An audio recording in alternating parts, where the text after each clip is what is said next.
Greetings and welcome to DevLook at Project Aura version 2.11, a game by Pixel Quality Games. And this is a survival city builder.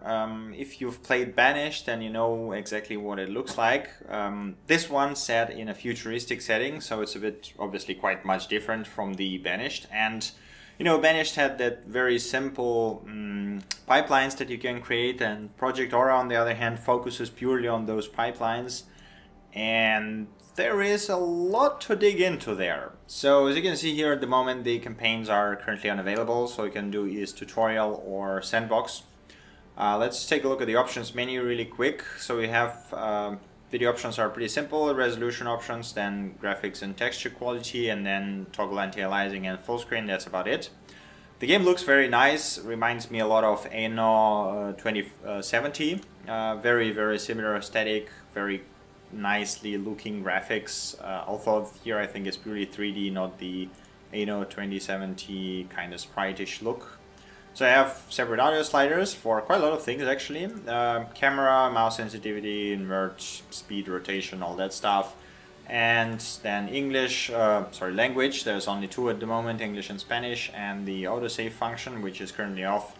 As far as I remember, it introduces a slight lag to the game, which is not optimal. So let's jump into the new game and see how exactly it works. As you can see here, there is some sort of vital reserve. I think this is basically a starting conditions. There's only one at the moment, which is like the simplest one. So let's pick that. Then you can generate your name or enter your own if you want to. You can pick a gender of your main character, rotate it if you want. Not sure why you want that. I mean, you can customize the uniforms. At the moment there's just default one available, and then you can change the colors to whatever. Let's make him blue or something. Okay, close this.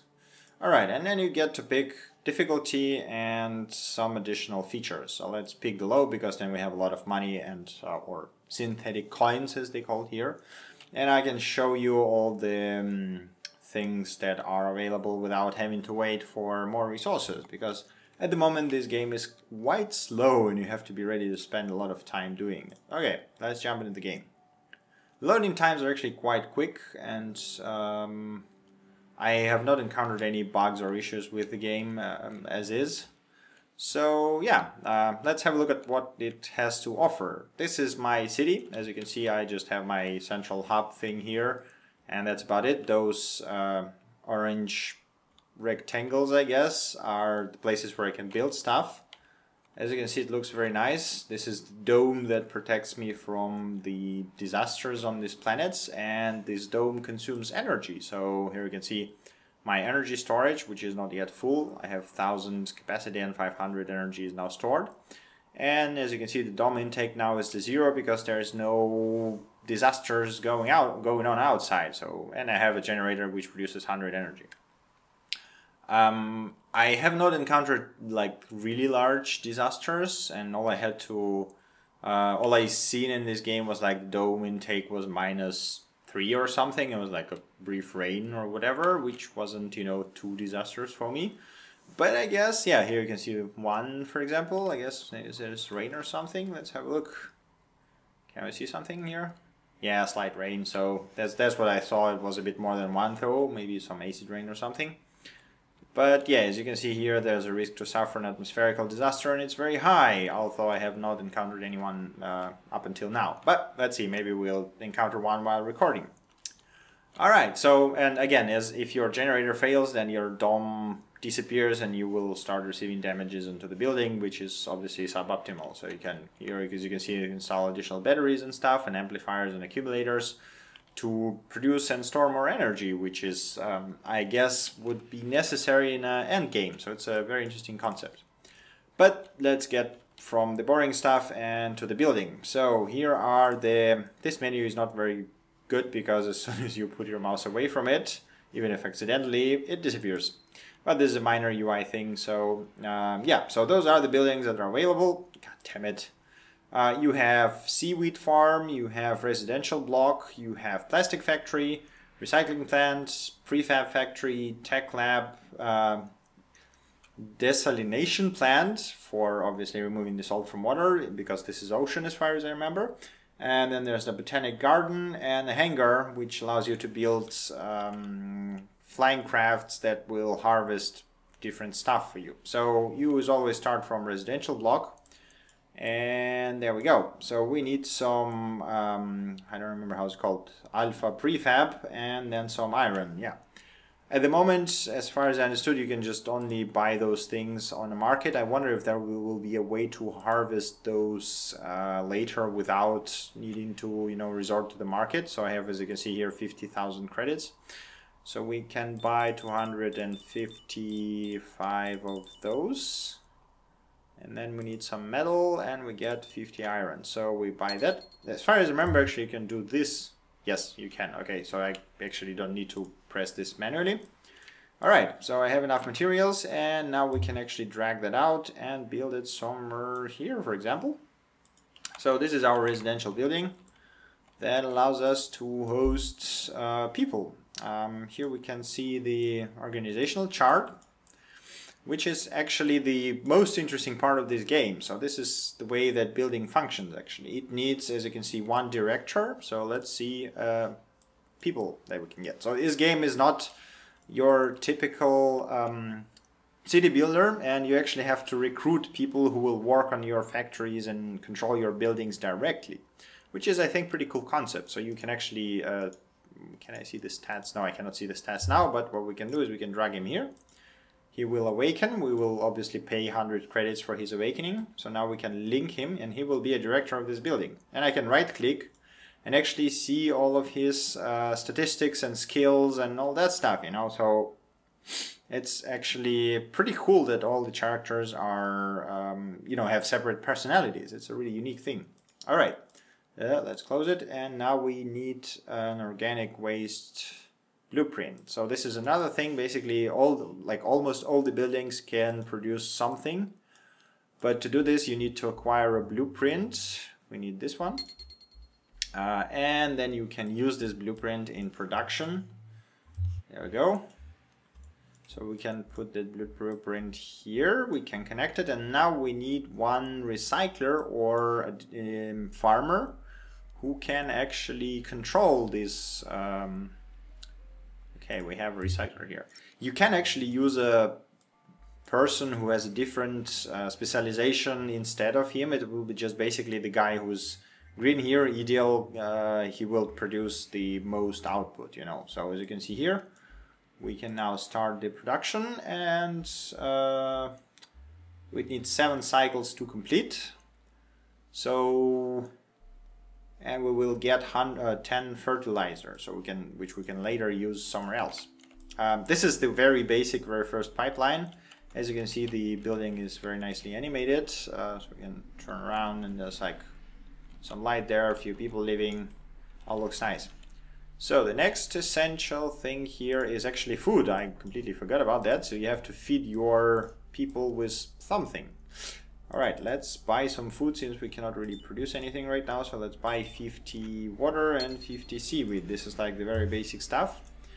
We throw that into the larder and get it there. And now we can create a menu. So as you can see, you can have several menus.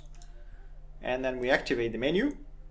And now as you can see, per day people will have plus 2.5 hydration, plus 2.5 nutrition, and plus 1 morale, which is good. And I have 2 colonists, and this supplies will be enough for 25 days, which is pretty good actually. All right, I think let's build a more interesting hangar, for example. So let's buy all the required tech for it. Drag the template here. There we go.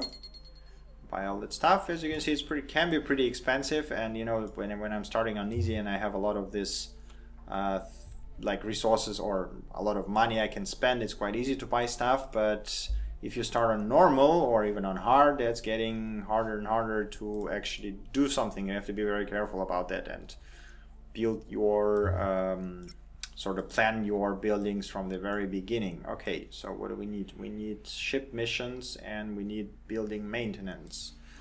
Okay, let's get those. Where was this? So we need, I think ship missions was somewhere here. Yeah, so here comes an interesting part. As you can see here, it just says ship missions, but there's actually 3 of them. And basically I can build 3 hangars and have them do different ship missions. I think this is a really powerful concept, and there can be a lot of very interesting things done with it. Even though you have like 5 buildings or 8 buildings or maybe 20 buildings in the game, you can have overall variety of available building pipelines of like hundreds or maybe thousands because of those combinable blueprints. What I would say on the downside is that here it says ship missions, but I am not sure if all of those are ship missions because they have the icon. I mean, there's a ship here, so I assume it is. But I don't know, so I would want some sort of an indication here, maybe in a tooltip that says this is a ship mission, so that I don't screw myself over it. But let's buy that one because I already did that. Yes, please buy this. Let's drop it here, and as you can see now I can connect it. So I actually need a pilot and a ship. Okay, I think ships, the only way to acquire a ship now is to buy it. Yes, please, let's buy a ship. There we go. So we drag a ship here. As you can see, the ships as well have enhancements. So this is like an additional scanner or a cannon, extra cargo or a gun, shield and additional shield. So this is, I guess, will increase the, depending on the task that the ship does, it will increase the success of the mission. Maybe let's just drag a scanner here. Okay, let's buy a scanner, additional cargo, and solar shield. Why not? Yeah, let's put all of those here. So we'll move that a bit. The UI is done in a very nice manner mostly. So aside from those tooltips that are basically missing sometimes and are not exactly clear, everything else works very, very nicely, and the UI is built quite good. And I did not have any problems while doing all of this, aside from minor things, minor annoyances like say the disappearing building menu that just disappears on hover out. Okay, we need a pilot, I think, right? Yep. There we go. We have a pilot here perfectly. So far, so good. Actually, last game I couldn't get any of the ideal positions or ideal guys for the position, so I took random people and the performance was pretty bad. Okay, now we need a building maintenance actually, so this is important because as you can see now the building has 100% of okay, we have to actually launch that. There we go. And we can actually have a look at the ship flying away. Some nice animations there. And as you can see, the hangar percentage started decreasing, so if I don't do the building maintenance, the building will eventually, I think, fall apart, or at least, lessen the performance. I'm not sure what exactly happens when you basically go to 0, because I never had that. But we need some maintenance. So there we go. And we need what? We need technicians, I think, right? Technicians or artisans. Let's have a look. Operators, farmers. We have artisans. Oh, we have one technician. Nice. So we can get this technician, and maybe, yeah, I think maybe 1 would be okay. So you can see there's 2 spots. Basically 2 will work better. We activate that.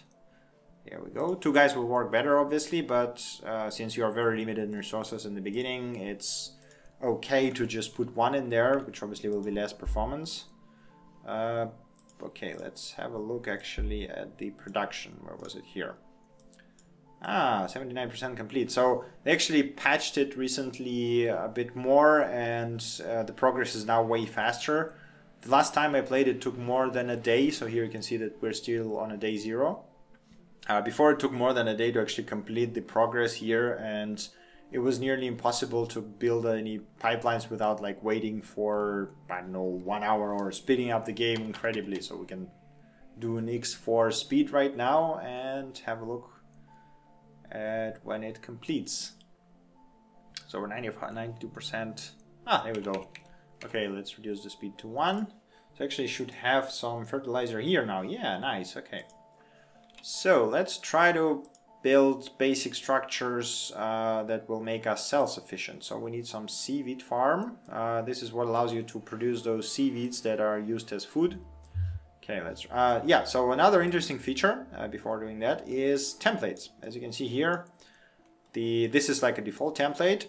but you can actually create your own, and you do this by positioning the components like this. Yeah. Why that might be useful, as I think, is that basically because you have this very limited place to build, you essentially are able to create a better layouts for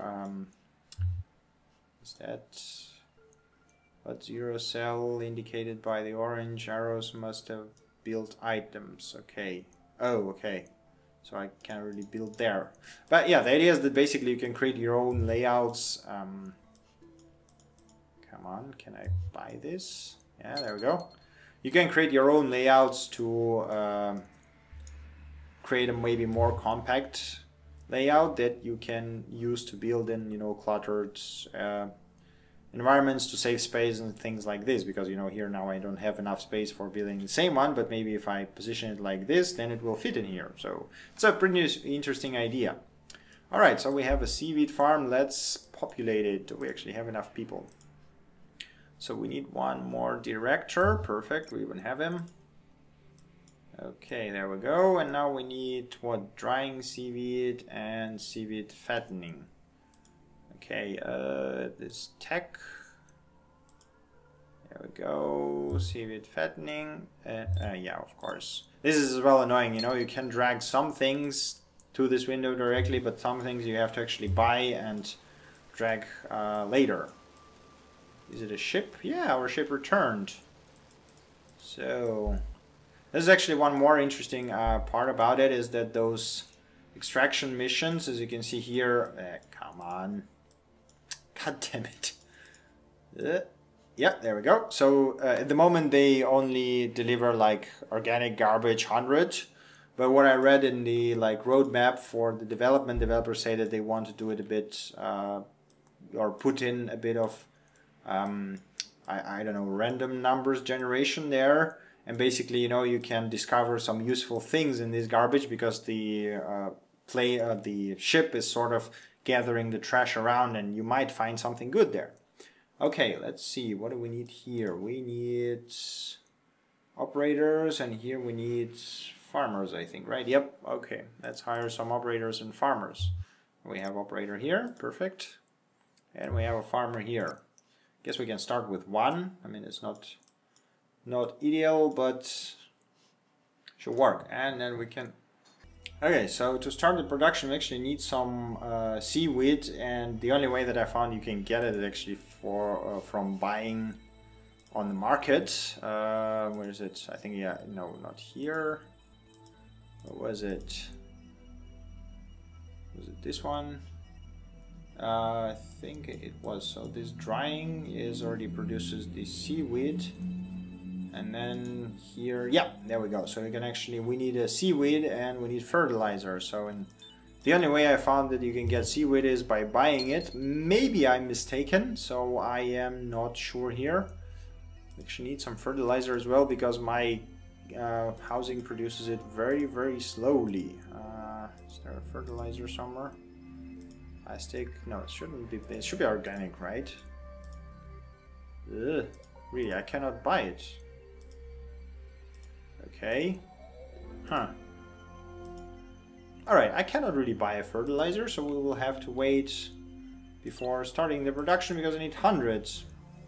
Okay, this is a bit disappointing, but... And then I cannot start the production here because I have to wait again. Okay, let's actually look at the food resources.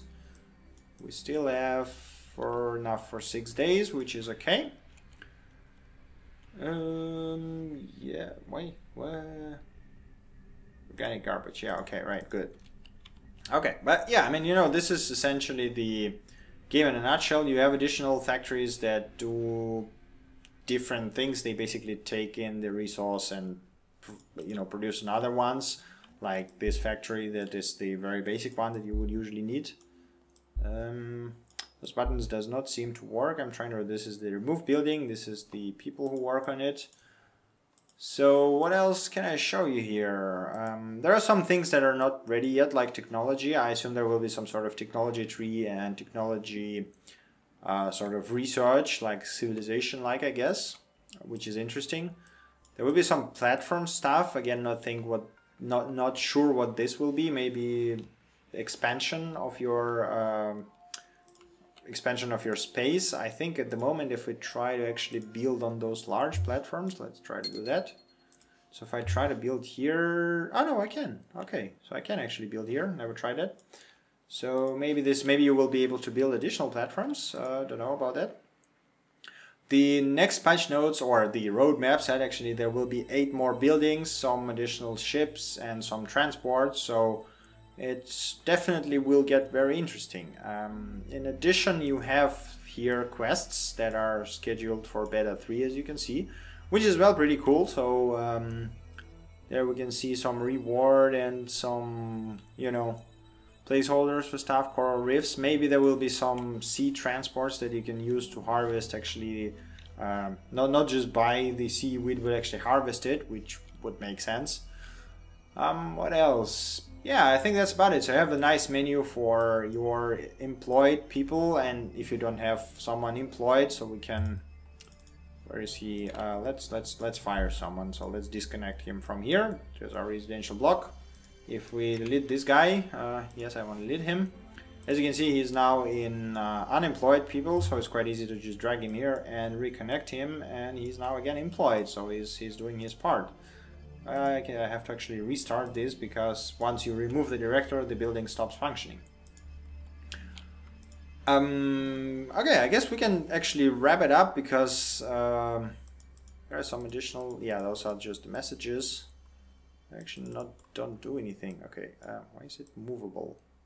This is interesting. Haven't noticed that before. All right, yeah, I guess we can wrap it up here. If you are into the survival city builders like Banished or Anno 2070 and like sophisticated production pipelines, I guess this game is certainly something to keep your eye on. You know, at the moment is kind of slow, and there's things here and there missing, but the engine seems very solid. I didn't have any bugs or issues. They're just like minor UI things that has to be fixed. The whole diagram way of doing productions looks very interesting, and I would love to see more of those blueprints that you can actually apply to different buildings, expanding your I don't know, it's not empire, expanding your settlement, I guess. So I'm really looking forward to updates, and really interested to see, you know, how will they develop it. So, you know, just have this tiny ship that flies around, but I would love to see maybe some boats as well, since we're in the ocean anyway. Some more effects on the dome, not just some rain, maybe some meteor strikes or whatever. All of that looks extremely interesting. I have one of my friends compare this to the simpler version of Dwarf Fortress.